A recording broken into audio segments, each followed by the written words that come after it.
Super Mario Odyssey released a year ago to critical acclaim, quickly becoming an essential game for Nintendo Switch owners to have. But once again, what cut content does this game have to offer? Hello and welcome to the Cut Content Off, the show where we try to find content that you aren't able to see in some amazing games. Last year we made a video about Super Mario Odyssey when the game was brand new.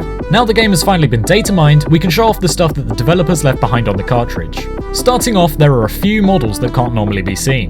Mario's model from Super Mario 3D World can be found, with his colour scheme from the original Super Mario Bros. Amongst the 13 types of regional coins is a 14th one with a very basic hexagonal design, known as Coin Collect M. Luigi has an early model in the files for versions before the Balloon World update was released, lacking his bow tie and with a different backpack. He's also got darker textures in the final version and more facial expressions. Mario's Diddy Kong suit has early versions of its textures left in the files. The early version has not got the cloth pattern on the shirt and the stars have slightly different edges. Princess Peach has an animation called Test Face, which was used to test out how much her facial features could move. Pauline has a couple of unused animations for her festival outfit model, with one for her walking, which she only ever does in her mayor outfit, one is an early version of her shrugging animation for getting a question wrong in her quiz, and one for her cowering in fear when an enemy is nearby. There are also two more called Talk Smile Balloon and Talk Balloon, but these are just clones of her normal Talk Smile and Talk animations, possibly showing that Luigi wasn't the original character for Balloon World, at least not in New Donk City. The jingle for collecting the multi-moon during the New Donk City Festival has an unused 8-bit version.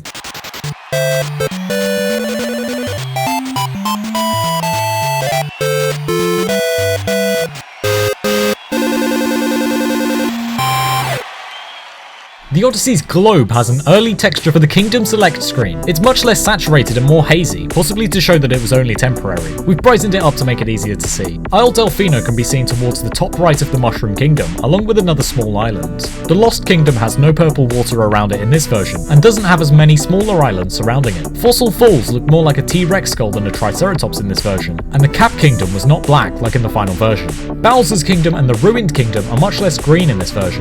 The Luncheon Kingdom was more like a fork rather than an erupting volcano in the early version.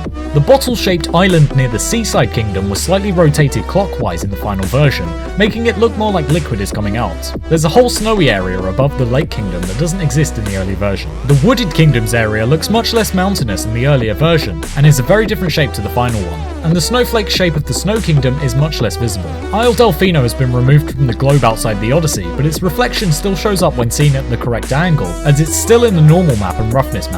The screens in New Donk City have unused textures containing the word City written vertically, not seen in game. There's also text for Diddy's Mart that goes unused, and text for Dixie Avenue, which may have been an early name for Dixie Street. The textures for Broken Down Taxis show 1981 ND on the number plate, but they use an early version of the normal map which says 6258 ND. A UI font from Super Mario 3D World has been left in the files, but with a new icon for a power moon, suggesting that this may have been what would have originally been used early on. Mario doesn't become Small Mario when hit during 2D sections, but there are sprites for a small version of Mario. There are also a few unused sprites for 2D versions of the regional coins for the Metro Kingdom. There are 4 unfinished versions of cut hit art which show earlier versions of some kingdoms. One of them is set in the Luncheon Kingdom and looks very similar to the final version, showing that either this screenshot was taken late in development or that this kingdom was one of the first ones to be finished. Another is in the Snow Kingdom with Poochie, which looks roughly the same but with water that is more blue and a blue object in the background. One that changed more is set in the Seaside Kingdom, with much different lighting and lacking the carbonation effect seen when underwater in this kingdom. The blue platforms were placed differently and the final version contains seaweed in a rock roughly where the moon would have been. The coins in Air Bubble Blower were moved slightly further up in the final version to accommodate for the changed placement of the platforms. The final unused hint art is set in the Wooded Kingdom, again with Poochie. An early version of the HUD is visible here. The coin counters are perfectly straight, like in some early footage, and the moon icon is slightly different too. The mini-map is black and exactly halfway up the screen instead of underneath the health bar. The health bar itself has a red heart in the center instead of a white one, with white health instead of green. Most other things stayed roughly the same, but there's a slight bloom effect that's visible in the final game. February's 1.2.0 update added 20 new pieces of hint art that aren't ever seen in game. These are early versions of hint art that was posted on the Nintendo Switch News app and Nintendo's social media accounts. 17 of 20 have been released as of writing this video. The last 3 are likely to be released at some point in the near future. 3 snapshot mode filters are referenced in the files but not actually usable. They're called Manga, Tile, and Kaleidoscope. Text for a Legend of Zelda themed costume was in the files before being removed in the 1.2.0 update. There was the Link hat and Link suit with descriptions that say a hat from a far off land, and this outfit from another land comes complete with back accessories, sadly non-removable. No models for these costume items can be found in the files, unfortunately. There's also a Santa costume and an 8-bit Mario costume, which do have models and will likely be released at some point in the future. Super Mario Odyssey's E3 demo had a debug menu visible some of the time that hasn't been left in the files of the final game. Pressing minus 3 times in a row would bring this menu up. It contains multiple cheat codes allowing you to do things like give yourself coins or restore some health points. Some game files reference test versions of stages, E3 versions of stages, and balloon versions of stages, even before the 1.2.0 update. All of these had their actual level files removed from the game.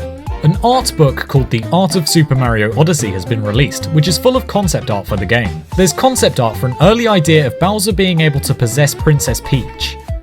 And there's another set of concept art showing off some early ideas for what New Donk City could have looked like.